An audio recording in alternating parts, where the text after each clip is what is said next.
Let's give a lovely round of applause for Clara. I'm back. Okay, so yes, we're going to look at some teen books to look forward to again in 2024. So Melissa Alpert, who many of you will know, the author of The Hazelwood and Our Cricket Hearts, a master of taking folk tales and bringing out the creepy in them. In the course of a single winter's night, 4 people vanish without a trace across a small town in Illinois. Nora's estranged best friend, Becca, is one of the lost. As Nora tries to untangle the truth of Becca's disappearance, she discovers a darkness in her town's past, as well as a string of coded messages that Becca left for her to unravel. These clues lead Nora to a piece of local lore, and here's the lore, a legendary goddess of forgotten origins who played a role in Nora and Becca's own childhood games. An arresting crossover horror fantasy threaded with dark magic. The Bad Ones is a poison pen love letter to semi-toxic best friendship, the occult power of childhood play and artistic creation, and the razor-thin line between make-believe and belief. I love Melissa Alpert. I love a little creepy. Icarus by Kay Ancrum came out 3 days ago.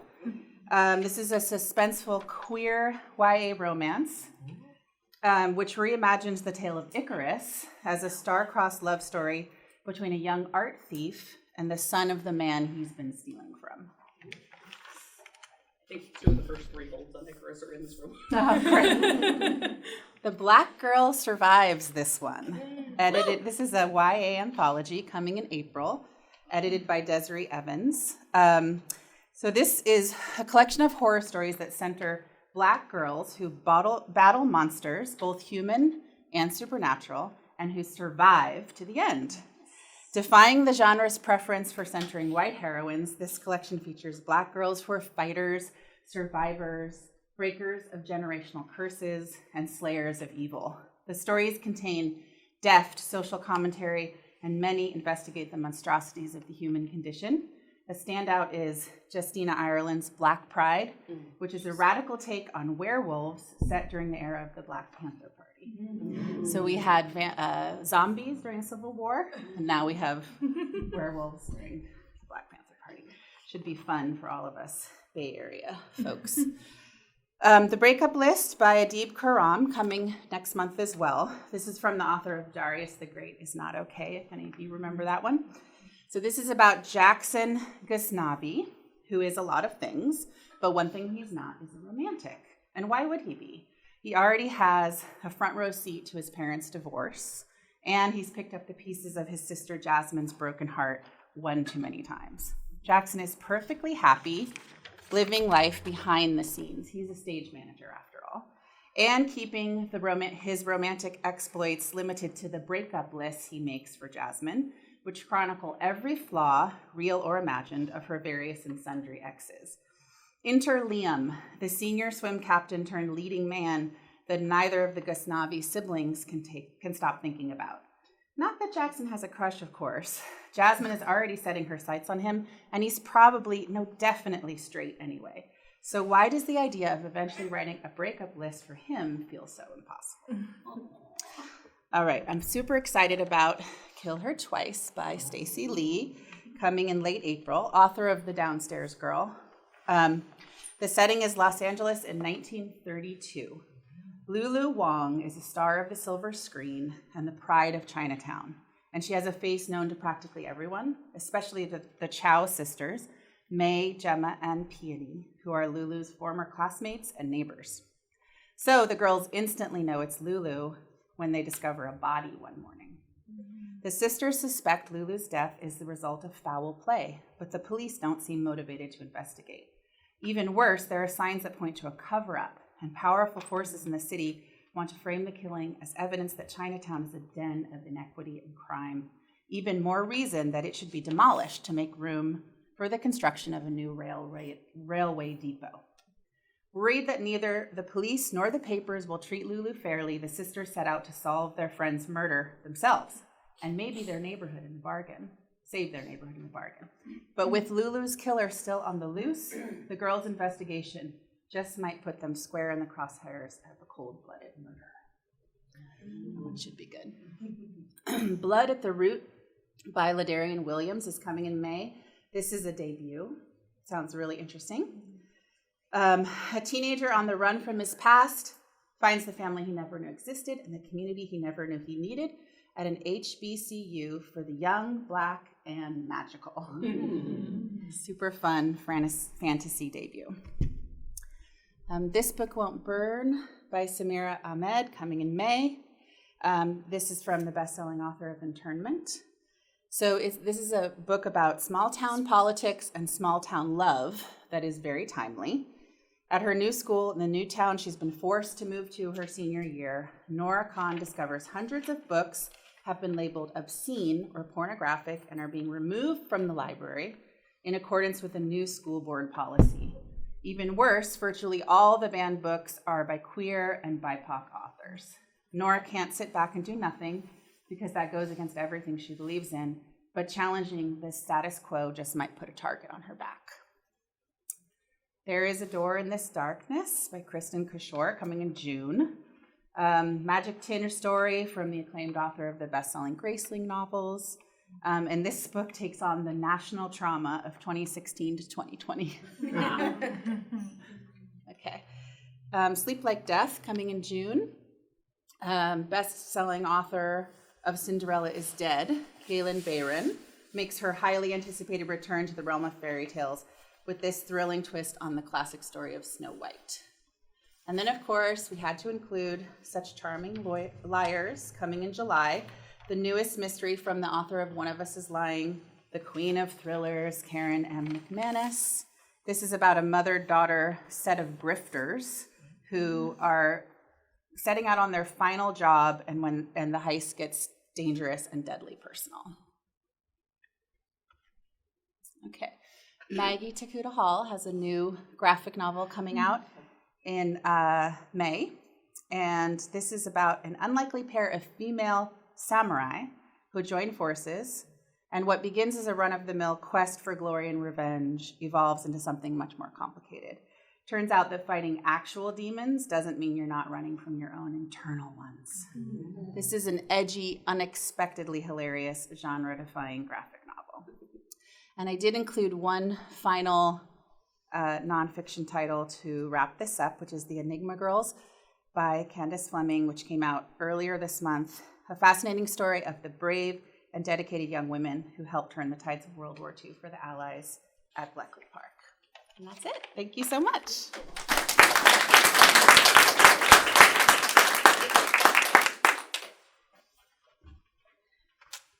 Okay, I'm Sarah Butts. I work here at Corte Madera and I'm a youth services librarian. So I was going to review teen fiction light.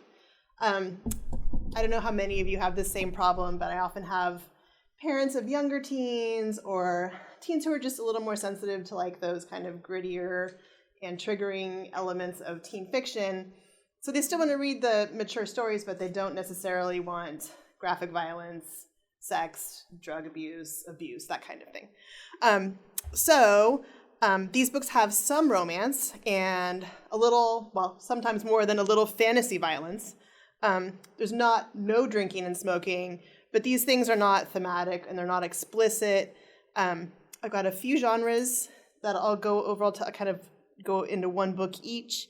And I should first mention, as many of you are probably aware, that much of teen fiction has so much overlap within each book. You know, most of them can fit into a few different genres. So, you know, make it fit the way you like.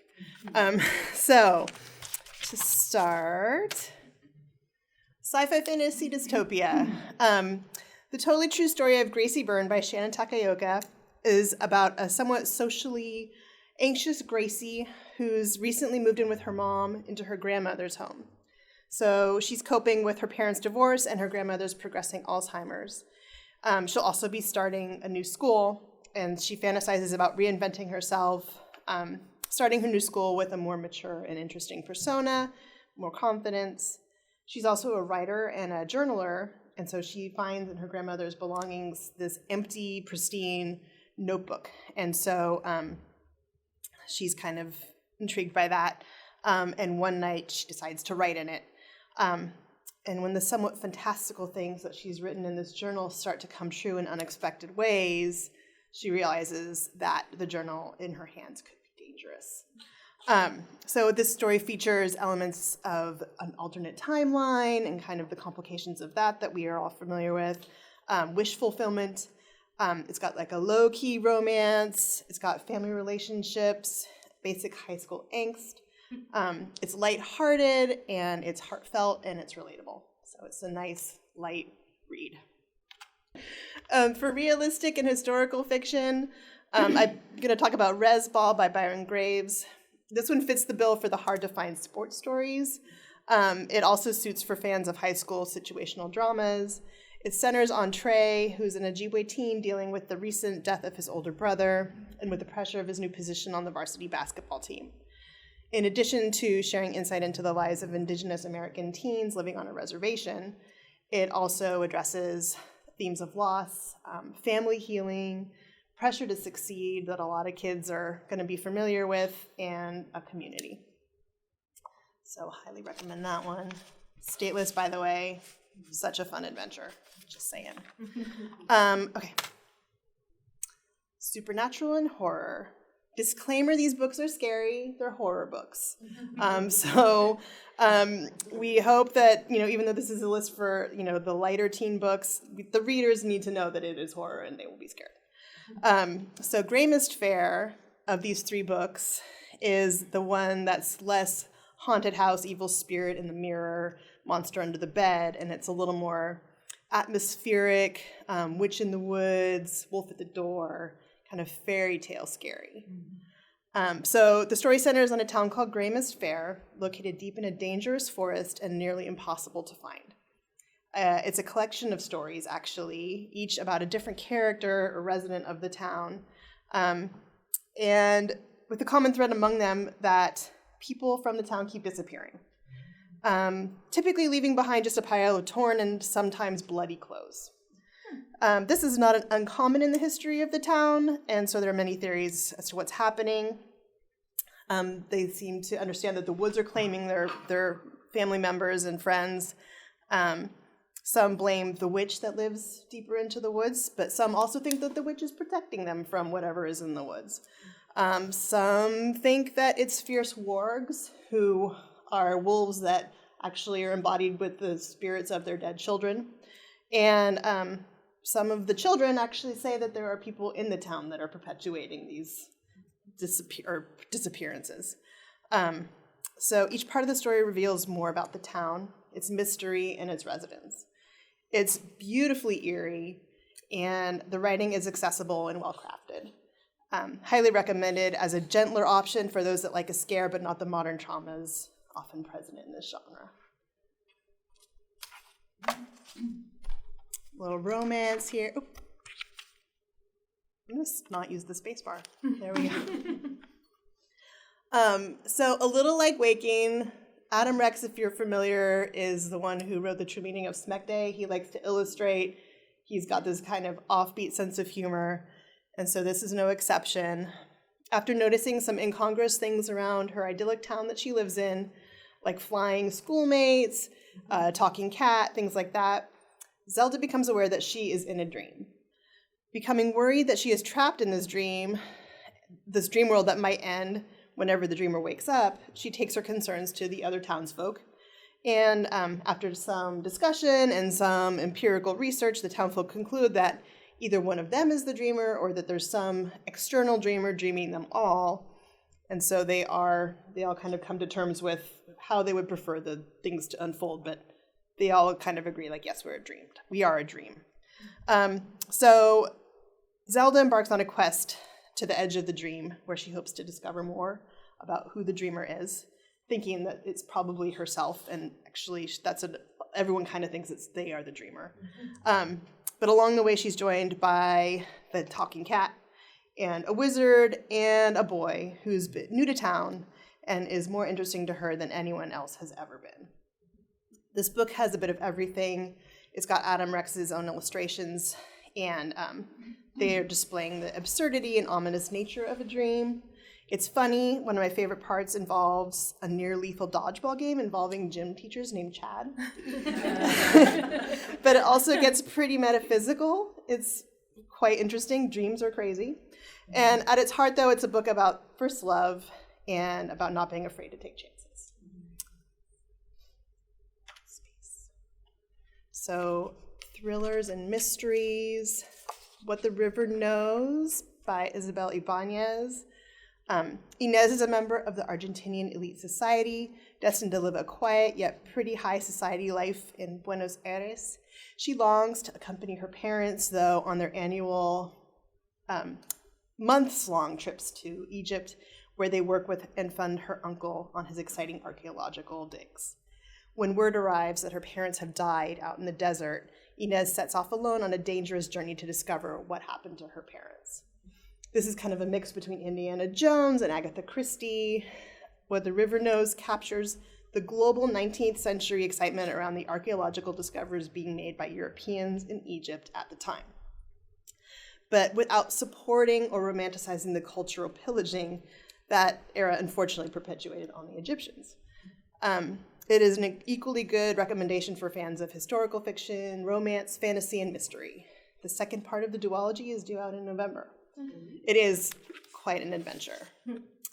And that is my list. And I'm also going to give you a little insight into a list created by our own Emily Strempeck. And this is like the full-on horror. So, no, these are all sorts of, like read the contents before you open. So Emily is one of our most well-read and invested teen fiction readers. I'll give you the highlights of a couple of the books that she read, but look at these covers. So we have paranormal horror, for those of you that like the ghosts and the possessions, and then our favorite slashers, and then supernatural horror. Look at that one, so cool. Okay, don't forget Emily's list is also available on BiblioCommons. And so let's begin with What Stalks Among Us by Sarah Hallowell.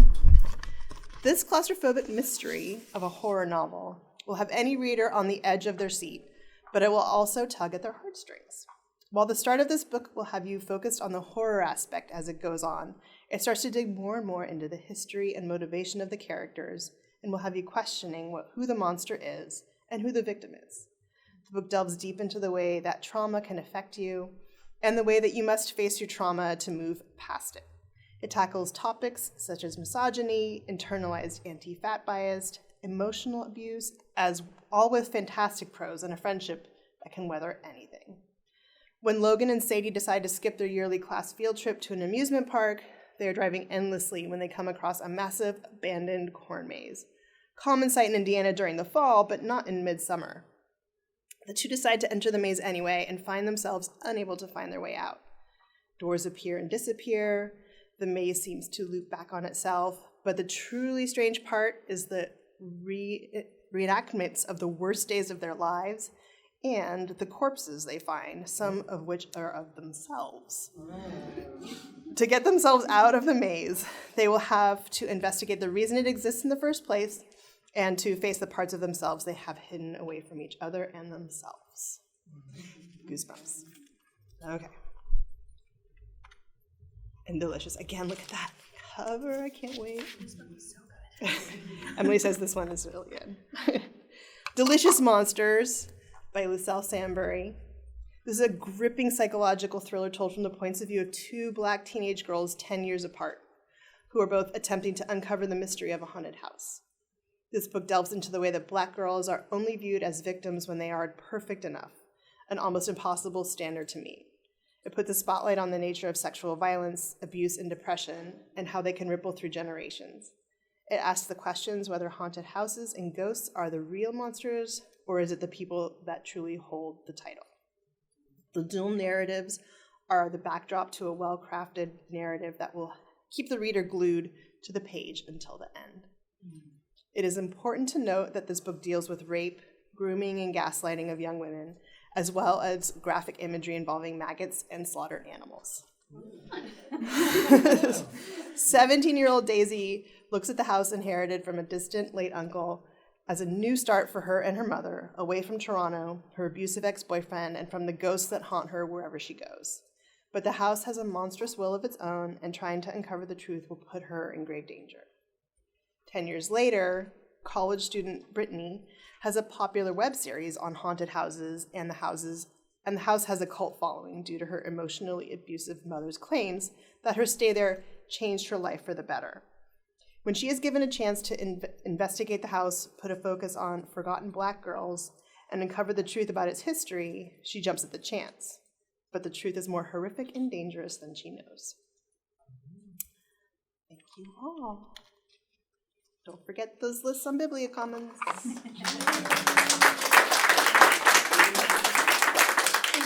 Thank you. Hello. Now I can say it again. I am Brian Campbell Miller, the Youth Services Librarian at South Novato Library, and I will be looking at teen LGBTQ plus romance. Ooh.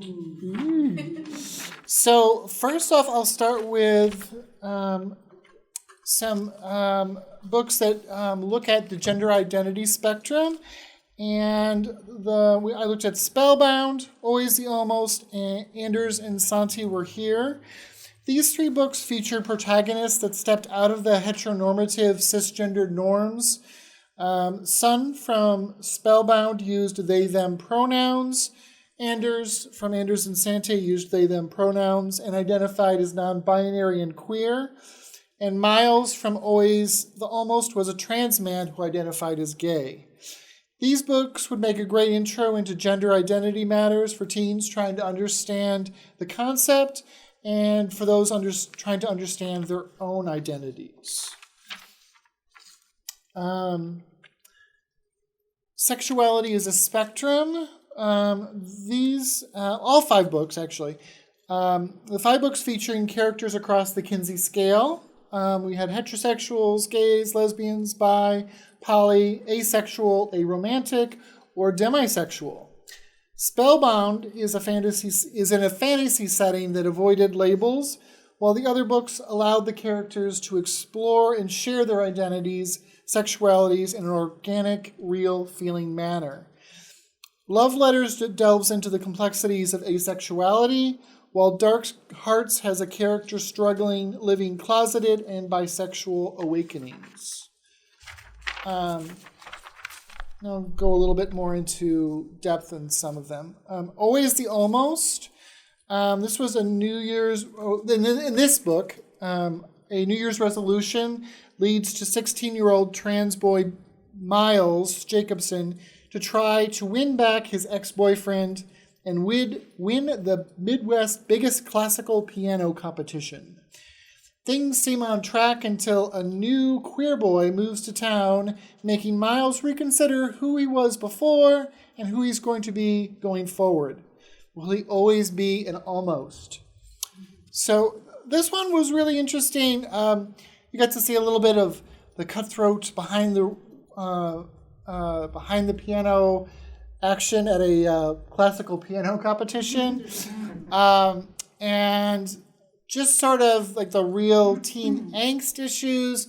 And also, there's a heterosexual character here that really explores what it means when your girlfriend transitions into a male or comes out as a male, and what that means for you.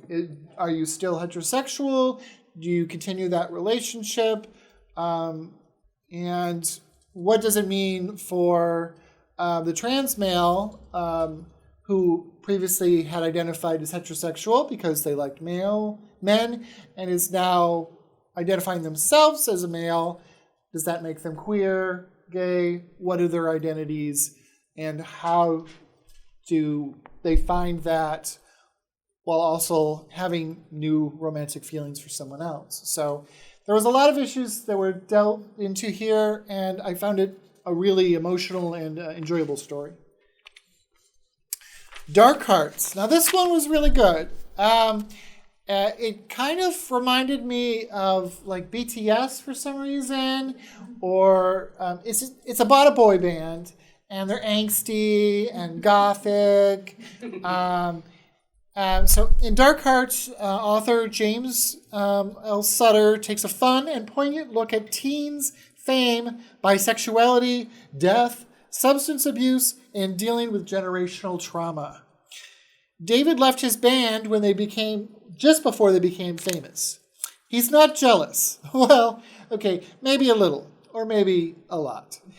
His two former best friends make it big, but one gets worn down by the pressures of fame and dies from alcohol poisoning. David and Chance, the surviving band member, are drawn together by their shared grief and former friendship, and sparks begin to fly. Are those of anger or attraction? Can they stop making the same mistakes? Can new love bring more? Will the Dark Hearts be reunited? Will woodworking be cool again? No. So this was a fun read. Got to see behind the scenes of a rock band, what issues that fame brought. One of the main characters, David, was dealing with a lot of anger. His mom had left his dad when he was an early teen, and so his dad had a lot of issues, like if he wasn't there, was he disappearing as well? And that whole cycle of generational trauma was really explored. It's a very interesting read. Next up, we look at Love Letters for Joy. Now, okay, so this one, this is a book review, and so I'm going to be honest. There was definitely some issues I had with this book. In Love Letters for Joy, by Melissa C., readers will find rivals to romance, secret admirers, Cyrano meets Gossip Girl, asexual does not automatically equal aromantic, pansexual versus panromantic, a very queer and disabled aware cast of characters. The plot does seem a bit contrived. A villain seems very one-dimensional and dastardly. There are emails abound, body positivity, and neurodiversion. There are many issues explored in this novel. Some humor and feelings get their time to shine, but the plot needs a bit more time to mature if older teens are the audience to be looked at. Some of the issues was just there was too many incidences of this other character just happens to have the same issues I do, and so does this other person, and so does this other person. Oh my gosh, everybody has the same issue. How strange. And one character, the previous best friend, was just almost like a mustache twirling villain who wanted to tie someone to the rails kind of thing.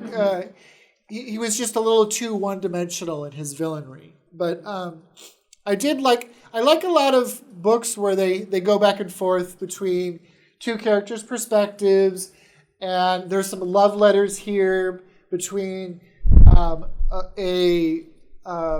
dear Abby or dear whatever person. It was Dear Cupid, I think, in this book.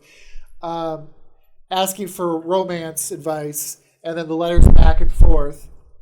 And so I really liked that setup. That was really interesting of how they dealt with that. So there were a lot of good things, but it was also a little overly contrived. So going back, so Anders and Santi were here was amazing. It was beautiful. The main character, Anders, is an artist, and the cover art is supposedly one of their murals that they paint on the side of a building in their hometown in Texas. And so this book deals with art, immigration, gender identity, Mexican-American culture, Spanglish, muy delicioso comida, and more are explored in this deep, bittersweet roller coaster of a ride. A rich cast of characters, vivid descriptions of art, and food share the page with tender emotion. I wholeheartedly recommend. So yeah, Anders identifies as non-binary and queer. Santi wasn't particularly clear, but it's probably bi or poly in their gender identification. Identifies as male, and sexual orientation is probably poly or somewhere on that spectrum. Okay, and so Spellbound was a fantasy novel. This one was very interesting because one of the main character's son uses they, them pronouns. Rook is the other character who is cisgendered. One of the interesting things about this, in this world, gender identity isn't really such an issue as it is here. So they don't really deal with that issue or have that issue. It's just, this is how that person identifies with, and they live that. And so for me, it's strange. It took me a second to get used to that. That like, oh, no one's saying anything about this. No one's asking anything about, oh, you're a guy and this character identifies as non-binary and you like them. What does that make you? It wasn't an issue. It's just, okay, you like this person, they like you, good. So, I like that, but it took me a little while to get it in my head that, there's this world where that can happen, and I liked it. And so in conclusion, LGBTQ romance is just romance with some added spice. Being comfortable discussing these materials and concepts with prospective readers is part of our responsibilities as librarians and library workers. LGBTQ teens have enough troubles without feeling othered by us. So...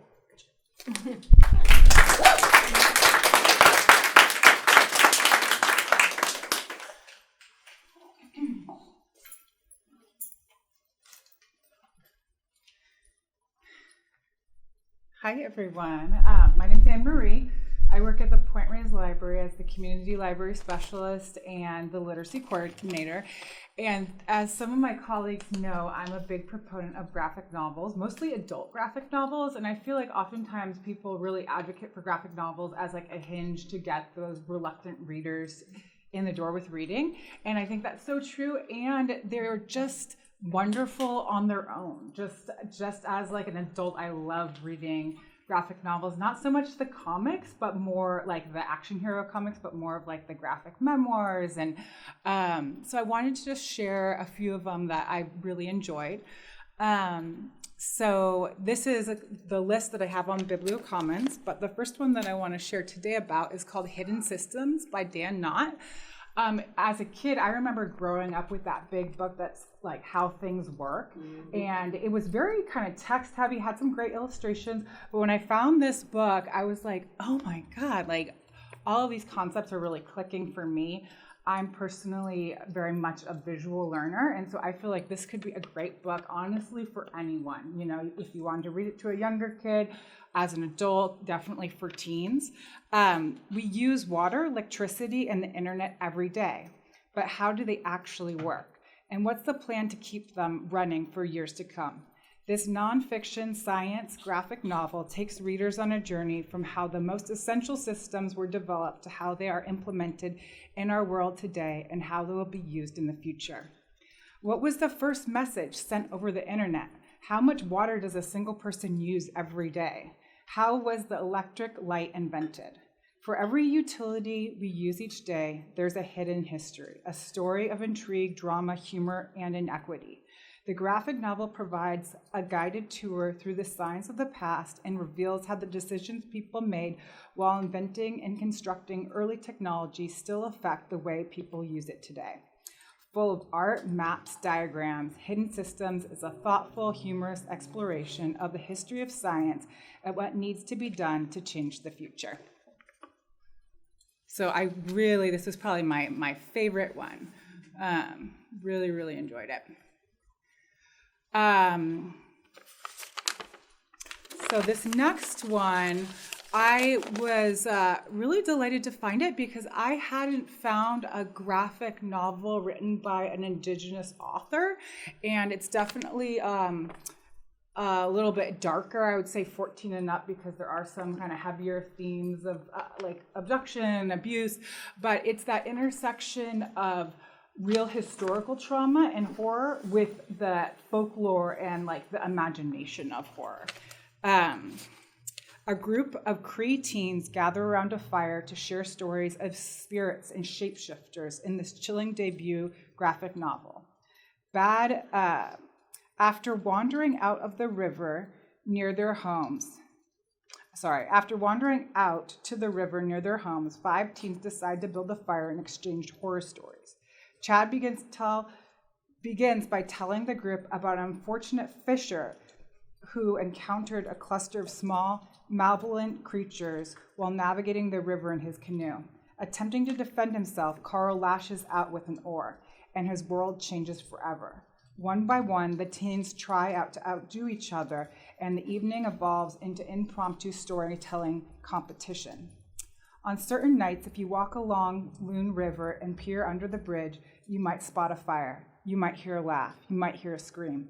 If you edge closer and the conditions are just right, your view of the river will melt away into the inky black beyond the firelight.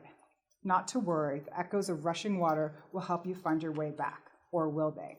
Inspired by Cree folklore and modern Cree life, Bad Medicine will transport readers to terrifying new worlds that only exist at the edges of human imagination.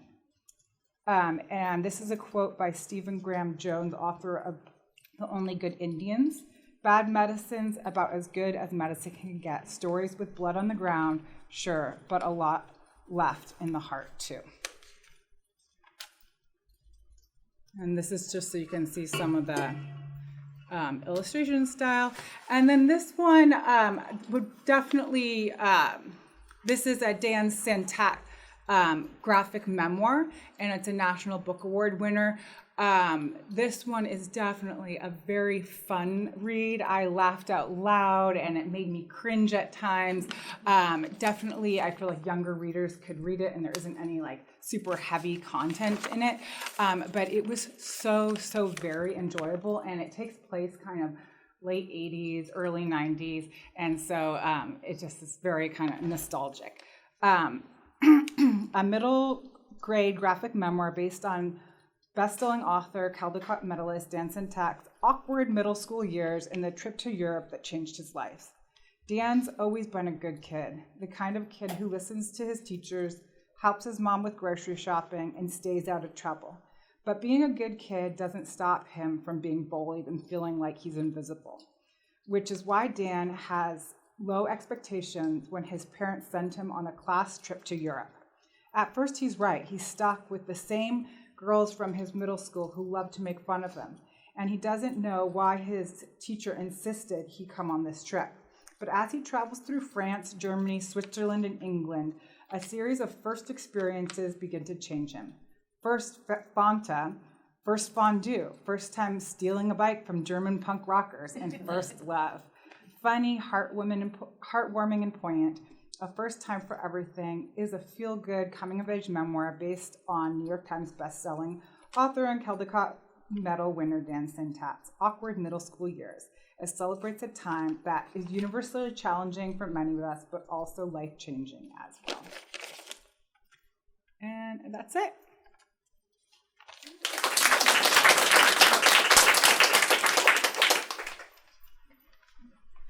Hey everybody, I know we're at time, but if you can give me about 8 more minutes and I will go through our last 2 lists. I hope you can stay. My name is Lauren. I'm the adult and teen librarian at the Fairfax Library, and my first list is teen narrative nonfiction. These are compelling true stories that read like novels. Impossible Escape tells the true story of 2 Jewish teenagers who not only survived the Holocaust, but help expose the hidden Nazi atrocities going on in the camps. It tells the parallel stories of 2 Slovakian Jews, 19-year-old Rudy Verba, who was captured by the Nazis and placed in a concentration camp, and his childhood friend Gerda Sidonova, whose family posed as Catholics for a year before being caught in Hungary and they were sent to detention camps. Through determination and luck, both teens survived the war. Rudy and his friend and fellow prisoner Alfred Wexler hatch a harrowing plan to escape from Auschwitz. They then walk, near starving, all the way back to Slovakia, where they provide the only first-hand account of the death on an industrial scale that was going on in the camps. Their report became known as the Verba-Wexler Report and compelled President Roosevelt to intervene with Hungary. These two stories, these two young men, saved hundreds of thousands of lives by exposing Nazi crimes to the world. Schenken provides striking detail in the two parallel stories, deftly interweaving them with the history of the war and Nazi Germany to create a pulse-pounding page-turner. The author of the wildly popular nonfiction book, The 57 Bus, is back with another story of Bay Area teens and the fallout from making poor choices. In 2017 in Albany, a wealthy and ethnically diverse city near Berkeley, a Korean-American teen was trying to make his friends laugh, and he started a private Instagram account with humor that he found edgy. It included misogynistic and racist photos and captions, sometimes featuring Black girls who were friends and classmates from their high school. When word got out, the results were explosive and devastating to the students pictured in the memes, to the school, to the community, and to the teens who created and followed the account. In this book, Slater expertly weaves together short chapters to tell a compelling and highly readable story built from interviews, school board minutes, and media reports. Nearly all parties contribute their own side of the story, including the very powerful first-hand accounts from some of the young women portrayed in the racist memes. Slater also includes highly readable short essays on justice, mental health, internet culture, and emotional trauma that provide context. She's crafted a compelling narrative that shows many sides of a difficult situation. It's a modern and captivating story that bears witness to the lasting consequences of behavior on the internet. A lot of holds on that one, so get your hold in now. Here are some particularly good books that look at history in new ways.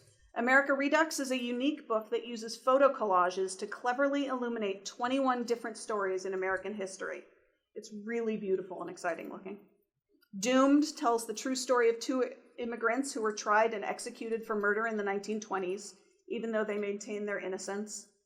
And Mona Lisa Vanishes, which was also on Iris's list, shows how this portrait's theft from the Louvre made it into the most famous artwork in the world, and how unlikely it is that it even existed at all. Before the Mona Lisa was stolen, you could go to the Louvre having no idea what the Mona Lisa looked like. After that, it was huge and everywhere. Fascinating book. These two memoirs are equally fascinating and wildly different from one another.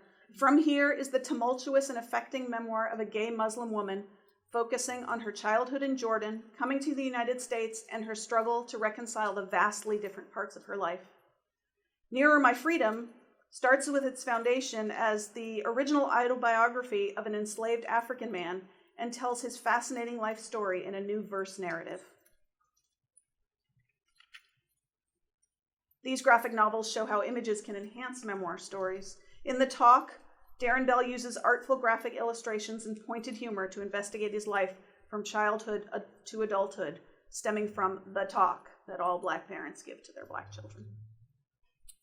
In Family Style, Tin Pham evokes memories of food to describe his family's journey from Vietnam to a refugee camp in Thailand to eventually settling in California. And finally, we have adult books for teens. This was a list created by our teen services librarian, Emily Stormpeck. These science fictions and fantasy books will be found on your adult shelves. They have real strong teen appeal. To Shape a Dragon's Breath was actually nominated just this morning for a Lodestar Award, which is the teen version of the Hugo Award. A stunning examination of the way that culture shapes belief and identity, To Shape a Dragon's Breath by Mongkul Blackgoose tells the story of Anakus, a young indigenous teenager living on the island of Masquapog with her tribe, which has been decimated by the colonizing force of New Anglesland. When Anakus finds a dragon egg on the island, the first since the English arrived, she and the dragon form a bond upon its hatching. She is forced to go to an English Dragoneer school with the threat of death for her and her dragon if they do not prove themselves to the school's exacting standards. To Shape a Dragon's Breath has many hallmarks of classic fantasy literature, a magical boarding school and an underestimated protagonist, but it gives it new life by putting them in the setting of colonialism and rigid imperialistic societies. Anacus is a fantastic character, strong and committed to staying true to herself and finding a way to do so in a society that's committed to bending her to their will. This book also has queer and polyamorous representation and is the first in an exciting new series. An intriguing fantasy told in a journal format, Emily Wilde's Encyclopedia of Fairies is an alternate history set in 1909, where fairies are commonplace and have academic disciplines devoted to their study. Emily Wilde is dedicated to her studies, much preferring the company of books and her dog Shadow to her fellow scholars. To continue her research, Emily travels to the remote Lowsland, where she finds that fairies are harassing and abducting the townsfolk. She also finds Wendell Bambleby, a fellow professor from Cambridge, who's getting in the way of her research. To help the locals and to finish her work, she reluctantly teams up with Wendell, despite her distrust. This is a patient, atmospheric novel with a focus on Emily and her relationships with the people around her and her research. Emily is a lovable and curmudgeonly character, and her voice is well established. Much of the book seems low stakes, but the ending really packs a punch when the danger finally becomes clear. Give this to any teens who are fans of fairy lore and opposites attract or rivals to lovers tropes. Two more fantasy titles with teen appeal are The Mystery at Dunvegan Castle, about a 15-year-old ghost stalker, and Tress of the Emerald Sea, where the protagonist stows away on a ship's perilous journey in order to seek a sorceress. For readers into the supernatural, try The First Bright Thing, about a creepy circus, the scary Southern Gothic tale, A House with Good Bones, or the ghost story, House of Cotton. And these novellas are great for teens too. Veronica Roth's Arch-Conspirator is a dystopian retelling of Antigone. The Nebula Award-nominated Crane Husband is a grim, grown-up fairy tale response to The Crane Wife that's full of love and sacrifice. And Lost in the Moment and Found is a remarkable multi-world story of a shop that is both wonderful and terrible. Thank you, everybody.